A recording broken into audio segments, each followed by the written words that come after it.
Hello students, I am back with our next video. और जैसा कि मैंने लास्ट लेक्चर में आपको बताया था कि हम लोग मैट्रिसेस पूरा कर चुके हैं। अब हम लोग स्टार्ट करने जा रहे हैं with the next chapter, that is chapter number 4 of our NCERT book and that is determinants. Determinant का मतलब क्या है, यानी जो हम कहते हैं डिटर्मिनेंट ऑफ अ मैट्रिक्स। हम हमेशा जो है डिटर्मिनेंट निकालते हैं एक मैट्रिक्स का। अब सवाल यह उठता है कि डिटर्मिनेंट की डेफिनेशन क्या होती है, जो हमें सबसे पहले पता होनी चाहिए। देखिए, to every square matrix, to every square matrix, to every square matrix यानी जो मर्जी स्क्वायर मैट्रिक्स हो, वी एसोसिएट अ नंबर। हम हर स्क्वायर मैट्रिक्स को एक नंबर से एसोसिएट करते हैं and that number is said to be the determinant of that matrix. यानी हम हर स्क्वायर मैट्रिक्स को एसोसिएट करते हैं विद अ नंबर एंड उसी नंबर को हम लोग बोलते हैं बच्चों डिटर्मिनेंट ऑफ दैट मैट्रिक्स। अब सवाल यह उठता है कि वो नंबर हम निकालें कैसे। मान लीजिए कि हमारे पास एक मैट्रिक्स ए आ गया of order 2, that is A B C and D. अब अगर हमने इसका डिटर्मिनेंट निकालना हो, determinant of this matrix A निकालना हो, जिसको हम मैथमेटिकली लिखते हैं बेटा ऐसे, मॉडुलस की तरह। ये मॉडुलस जैसा दिख रहा है बट ये मॉडुलस नहीं है, इसका मतलब determinant of matrix A. Is that okay? अगर ये हमने निकालना हो तो हम लोग कैसे निकालेंगे? If this is a matrix a of order 2, then its determinant is defined as a into d minus b into c. तो 2 क्रॉस 2 मैट्रिक्स का जो डिटर्मिनेंट है वो हम इस तरह से निकाल सकते हैं, a into d minus b into c. तो जब भी हमारे पास मेरे बच्चों 2 क्रॉस 2 का एक मैट्रिक्स आ जाए, हम इजीली उसका डिटर्मिनेंट इसका यूज करके और निकाल सकते हैं। जैसे मान लीजिए हमारे पास फॉर एग्जांपल एक छोटा सा क्वेश्चन आ गया कि पी मैट्रिक्स है भाई 2 7 -3 एंड 6 और हमने निकालना है डिटर्मिनेंट ऑफ पी। तो कैसे सिखाया मैंने डिटर्मिनेंट ऑफ पी? क्या आएगा मेरे पास कि भाई इन दोनों को मल्टीप्लाई करो, that is 2 into 6 which is 12 minus इन दोनों को मल्टीप्लाई करो और क्या आएगा इन दोनों को मल्टीप्लाई करने पे? -21। तो ऑफकोर्स 12 और माइनस माइनस क्या बन गया? +21। तो आंसर क्या आ गया यहां से? 33। So determinant of this matrix is 33। तो इस तरह से 2 क्रॉस 2 का हम लोग डिटर्मिनेंट निकाल सकते हैं। अब सवाल ये उठता है हमारे पास कि भाई अगर कोई 3 क्रॉस 3 का मैट्रिक्स आ जाए, जैसे मान लो हमारे पास इस बार मैट्रिक्स ए आ गया in general, A11 A12 then A13 then A21 A22 A23 A31 A32 and A33। अगर ये आ गया तो इसका डिटर्मिनेंट हम कैसे निकालेंगे? अब जरा थोड़ा ध्यान से समझना भाई, इज दैट ओके? तो हम लोग क्या करेंगे भाई, सबसे पहले हम लोग लिखेंगे A11 और फिर हम लगाएंगे एक ब्रैकेट। अब इस ब्रैकेट में हमने क्या लिखना है, ध्यान से समझना जरा। जब हमने A11 लिखना है तो देखिए जिस रो और कॉलम में A11 है, अब उसको भूल जाओ, ये आ गया, इसको और भूल जाओ। Is that okay? और अब यहां पे ये जो यहां पे ब्रैकेट लगी है इसके अंदर लिख दो ये जो एक छोटा सा डिटर्मिनेंट बचा है, that is A22 A23 A32 and A33। तो ये वाला डिटर्मिनेंट जो है वो A11 से मल्टीप्लाई होगा। आई होप यहां तक ये वाली चीज समझ आई। अब इसके बाद नेक्स्ट फिर हम लिखेंगे माइनस A12। अब A12 के साथ हम फिर से ब्रैकेट लगाएंगे। Is that okay? इस बार हम लोग क्या करेंगे कि भाई जिस रो और जिस कॉलम में A12 है उसको भूल जाओ, यानी हम लोग फर्स्ट रो और सेकंड कॉलम इसको भूल जाएंगे और बाकी जो हमारे पास बचा है वो हम डिटर्मिनेंट लिख देंगे। अब बाकी ध्यान से देखो क्या बचा हमारे पास, A21, A23, then A31 and this is A33। ये डिटर्मिनेंट आ गया हमारे पास, तो A12 इससे मल्टीप्लाई हो गया। Is that okay? इसके बाद नेक्स्ट अब हम लिखेंगे प्लस A13 और फिर यहां पे हम लोग एक ब्रैकेट लगा देंगे। अब इस ब्रैकेट के अंदर अगेन हमने लिखना है एक और डिटर्मिनेंट। कौन सा डिटर्मिनेंट? इस बार आई थिंक आपको समझ आ गया होगा कि भाई जिस रो और कॉलम में A13 है उसको छोड़ दो, यानी ये वाली रो छोड़ दो और ये वाला कॉलम छोड़ दो। बाकी जो हमारे पास एक डिटर्मिनेंट बच गया 2 क्रॉस 2 का, वो आप लिख सकते हैं, आई थिंक लिख रहे हो, that is A21 into A21, A22, A31 and A32। तो ये आ गया मेरे पास determinant of this matrix A।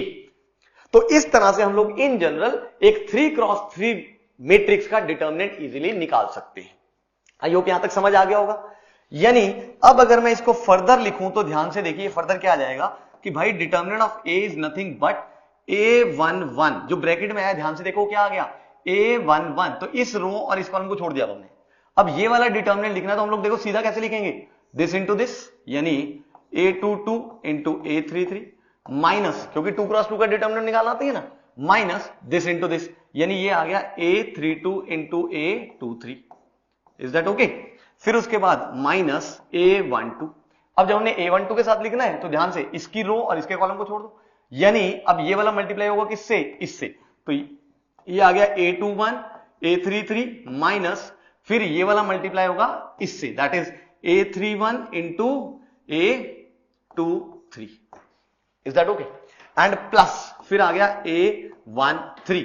अब ब्रैकेट में भाई जिस रो में और कॉलम में ये है उसको छोड़ दो, यानी कि ये हमारा छूट गया, तो यहां पे ये वाला जो है वो इससे मल्टीप्लाई हुआ, यानी यहां पे आ जाएगा A21 A32 माइनस, यहां से क्या आ जाएगा, ये इससे मल्टीप्लाई हुआ, तो A31 इंटू A22। ये 2 क्रॉस 2 के डिटर्मिनेंट ऐसे ही तो निकलते। तो ये आ गया हमारे पास एक स्क्वायर मैट्रिक्स जिसका ऑर्डर 3 है, उसका डिटर्मिनेंट निकालने का तरीका। मेरे ख्याल से समझ आ गई होगी ये वाली चीज। तो ये छोटी सी चीज है, बड़ी इजीली हम लोग निकाल सकते हैं। क्लियर? अब चलिए अगर हम इससे आगे बढ़े, अब मान लो मैं आपको एक एग्जांपल दे देता हूं कि हमारे पास भाई एक मैट्रिक्स है A इज इक्वल टू भाई से 2 7 -1 5 0 -3 एंड 3 7 9, और मैं आपको कहता हूं इस मैट्रिक्स का मुझे डिटर्मिनेंट निकाल के दिखाओ। तो आई थिंक बहुत जल्दी और तेजी से अब आप निकाल सकते हो। चलिए तेजी से करके देखिए जरा। भाई सबसे पहले यहां पे हम लिखते हैं 2 इंटू, अब वो सारे स्टेप्स दिखाने की जरूरत नहीं, हम सीधा एक्सपेंड करेंगे, यानी जिस रो और कॉलम में ये है उसको छोड़ दो, तो ये क्रॉस मल्टीप्लाई कर दो, दिस माइनस दिस, तो ये आ गया 0 into 9 is 0 minus 7 into -3 is -21, फिर आ गया -7, फिर उसके बाद ब्रैकेट, अब जिस रो जिस कॉलम में ये है उसको छोड़ दो, तो ये क्या आ गया 5 into 9 that is 45 minus 3 into -3 is -9, फिर उसके बाद क्या आ गया मेरे पास नेक्स्ट प्लस दिस, ये वाला एलिमेंट, और ये क्योंकि -1 है इसलिए प्लस माइनस क्या बन गया -1 इंटू, अब जिस रो कॉलम में ये है उसको छोड़ दो और इसको cross multiply, 5 into 7 is 35 end of course -3 into 0 is 0। I think नजर आ रहा है। तो यहां से हम लोग कह सकते हैं कि determinant of this matrix is 2 into ये बन गया +21 that is 42, then this is -45 और ये क्या बन गया +9, 45 + 9 इज 54, तो this is 7 into of course 54 and minus into this, तो ये क्या आ जाएगा 35। तो यहां से हमारे को दिख रहा है, आई थिंक जोड़ना घटाना है वो सब कुछ आप इजीली कर सकते हो, और यहां से हमारे पास डिटर्मिनेंट ऑफ ए आ जाएगा। तो इस तरह से हम लोग एक 3x3 मैट्रिक्स के डिटर्मिनेंट को बहुत इजीली निकाल सकते हैं। Am I clear? तो आई होप ये छोटी सी चीज आपको समझ आ गई होगी। अब चलिए, अब देखो अभी अभी जब हमने डिटर्मिनेंट निकालना सीखा तो हमने यहां से फर्स्ट रो के हिसाब से अपना क्वेश्चन सॉल्व किया, फर्स्ट रो के हिसाब से हमने डिटर्मिनेंट निकाला, यानी हम कह सकते हैं कि we have evaluated this determinant by expanding it along first row. But जरूरी नहीं है कि हम इसको फर्स्ट रो के अलोंग ही एक्सपैंड करके और निकाल सकते हैं, हम ऐसा भी कर सकते हैं कि सेकंड रो के अलोंग भी एक्सपैंड कर सकते हैं। यानी अगर हमारे पास एक मैट्रिक्स है suppose A11, A12, A13, then A21, A22 and A23 और फिर है A31, A32 एंड A33। अगर ये है तो हम इसको सेकेंड रो से एक्सपैंड करके भी निकाल सकते हैं। तो चलिए अब हम इसको एक्सपैंड करते हैं फ्रॉम सेकेंड रो। कैसे? बिल्कुल वही फंडा है। देखिए बड़ी सीधी सी बात है, जैसे हमने फर्स्ट रो से किया तो हमने कहा A11 से शुरू करो, फिर इनको छोड़ दो, ये वाला करो, फिर minus A12 and so on. तो अगर हम सेकेंड रो से एक्सपैंड करेंगे तो हम शुरुआत करेंगे यहां से A21 से, यानी डिटर्मिनेंट ऑफ A अगर हमने लिखना है तो इससे शुरुआत करी, बट जैसे यहां पे था पॉजिटिव नेगेटिव पॉजिटिव, तो अब यहां पे आएगा negative. Is that okay?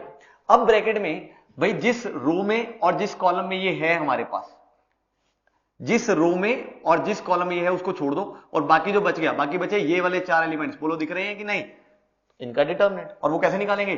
A12 into A33 minus A32 into A13। Clear? फिर उसके बाद अब ये वाला एलिमेंट, तो ऑल्टरनेटिव चलना है, ये माइनस तो यहां पे क्या आ जाएगा प्लस A22 इंटू, अब जिस रो और कॉलम में ये एलिमेंट है उसको छोड़ दो और बाकी जो चार एलिमेंट बच गए उनसे लिख लो। तो क्या बचे बाकी चार? ध्यान से देखो, ये फिर ये फिर ये और ये, तो क्या आ जाएगा यहां पे मेरे पास A11 into A33 minus A31 into A13। Am I clear? इसमें कोई डाउट? अब बिल्कुल ऐसे ही हम यहां पे नेक्स्ट लिखेंगे, दैट इज माइनस A23। अब जिस रो और कॉलम में ये है उसको छोड़ दो, बाकी लिख दो, तो ये क्या आ जाएगा A11, देन उसके बाद A32 माइनस A31 और दिस इज A12। तो यहां से हमारे पास ये हमने डिटर्मिनेंट निकाल लिया बाय एक्सपेंडिंग इट अलोंग किससे? सेकेंड रो से। सिमिलरली आप इसको एक्सपैंड कर सकते हो फ्रॉम थर्ड रो, या आप कर सकते हो from first column second column. बस ध्यान आपने क्या रखना है, अगर फर्स्ट रो से किया तो positive negative positive, second row से किया तो negative positive negative, third row से किया तो positive negative positive, first column से किया तो positive negative positive, second column से किया तो negative positive negative, and so on and so on. ऐसे चलते हुए हम लोगों ने इसको एक्सपैंड करना है। मेरे ख्याल से यहां तक चीज समझ आई होगी। चलिए अब हम इससे आगे बढ़ते हैं और अब हम नेक्स्ट बात करते हैं कि भाई अगर हमने जब डिटर्मिनेंट एक्सपैंड करना सीख लिया है तो दो तीन छोटी छोटी टर्म्स है जिनका हम लोग काफी यूज करते हैं, जिसमें से पहली टर्म है हमारे पास that is minor of an element, minor of an element of a matrix. एक मैट्रिक्स के किसी एक एलिमेंट का माइनर कैसे निकाला जाता है? जैसे मान लीजिए को हमारे पास है ये ए मैट्रिक्स से A11, A12, A13, A21, A22, A23 and then A31, A32 and A33। मान लीजिए ये मैट्रिक्स है हमारे पास। अब हमने किसी एक एलिमेंट का माइनर डिफाइन करना है। जैसे हम कहते हैं कि माइनर हम निकालना चाहते हैं of the element A21, suppose हम ये निकालना चाहते हैं, तो ये हम लोग कैसे लिखेंगे बच्चों? This is going to be equal to एक determinant which is obtained by leaving the row and the column in which this element is occurring. क्या बोला मैंने? This is equal to a determinant which is obtained by leaving the row and the column in which this element is appearing. तो ध्यान से देखो अब ये कहां पे आ रहा है?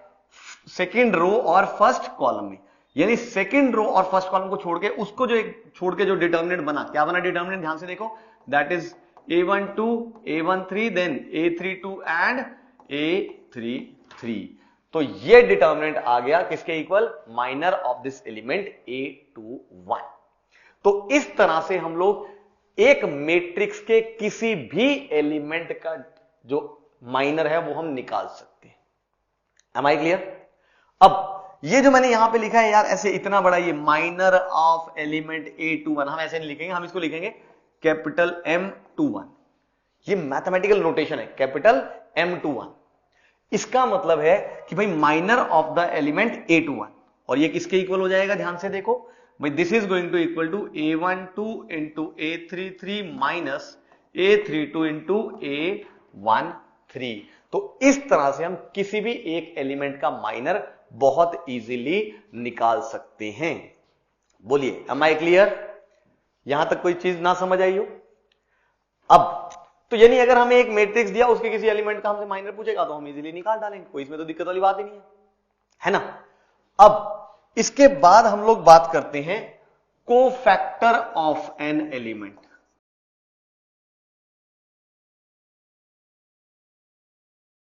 अब सपोज हमारे पास कोई एक मैट्रिक्स ए है और उसका कोई ijth एलिमेंट है, 1 2th 2 3th, कोई भी एक ijth एलिमेंट है। अगर हमने निकालना है इसका कोफैक्टर ऑफ aij एलिमेंट, तो ये किसके इक्वल होगा? अब जरा ध्यान से देखना। अब ये होगा इक्वल टू -1 की power i plus j into its minor. यानी कोफैक्टर निकालने के लिए पहले हमें क्या निकालना पड़ेगा? माइनर निकालना पड़ेगा, और उसको हम लोग मल्टीप्लाई कर देंगे -1 की पावर किससे? i प्लस j से। तो यहां से हमारे पास इजीली जो है वो किसी भी एक एलिमेंट का क्या आ जाएगा? कोफैक्टर आ जाएगा। समझ आ रहा है कि नहीं? आई होप छोटी सी आसान सी चीज है। और यहां भी हम लोग ये जो हमने लिखा है कोफैक्टर ऑफ aij एलिमेंट, इसको हम एक सिंबल से लिखते हैं, that is capital aij। Capital A का मतलब है कोफैक्टर, कैपिटल एम का मतलब है माइनस। तो aij is equal to -1 raise to power i plus j into mij। तो using this thing we can easily find cofactor of any element of a matrix. Is that okay? So I hope ये कुछ छोटी छोटी चीजें हैं जो आपको समझ आ रही होगी। अब चलिए मैं इस लेक्चर को खत्म करता हूं, बट उससे पहले एक क्वेश्चन मैं आपको दे रहा हूं जो आप सोच के आएंगे और नेक्स्ट लेक्चर में मैं वो डिस्कस करूंगा। तो चलिए वो क्वेश्चन क्या है, ध्यान से सुनिएगा वो क्वेश्चन। कि सपोज हमारे पास एक मैट्रिक्स है A11 A12 A13 A21 A22 A23 A31 A32 and A33। Is that okay? Suppose मैंने ये जो एलिमेंट्स है A11 A12 A13, इनको मैंने मल्टीप्लाई कर दिया इनके कॉरेस्पॉन्डिंग कोफैक्टर से, इनके कॉरेस्पॉन्डिंग कोफैक्टर से मल्टीप्लाई कर दिया, और फिर मैंने इन सबको कर दिया add. Is equal to what? Answer क्या आएगा ये आपने नेक्स्ट लेक्चर में सोच के आना है। मैं यहां से आपको बताऊंगा कि ये किसके इक्वल होता है और हम लोग क्या लिख सकते हैं। बट प्लीज मेक श्योर कि आप सोच के आए, तभी फायदा होगा आपको। आई होप आपको पूरे का पूरा लेक्चर समझ आ गया होगा, और अगर समझ आया है तो आप इसका आंसर भी बहुत इजीली निकाल सकते हैं। तो चलिए मैं आपसे विदा लेता हूं और मिलता हूं नेक्स्ट लेक्चर में, जहां पे हम लोग यहां से शुरुआत करेंगे और डिटर्मिनेंट के कुछ और टॉपिक्स जैसे एडजॉइंट वगैरह के बारे में हम लोग बात करेंगे और आगे बढ़ेंगे। तब तक बाय बाय।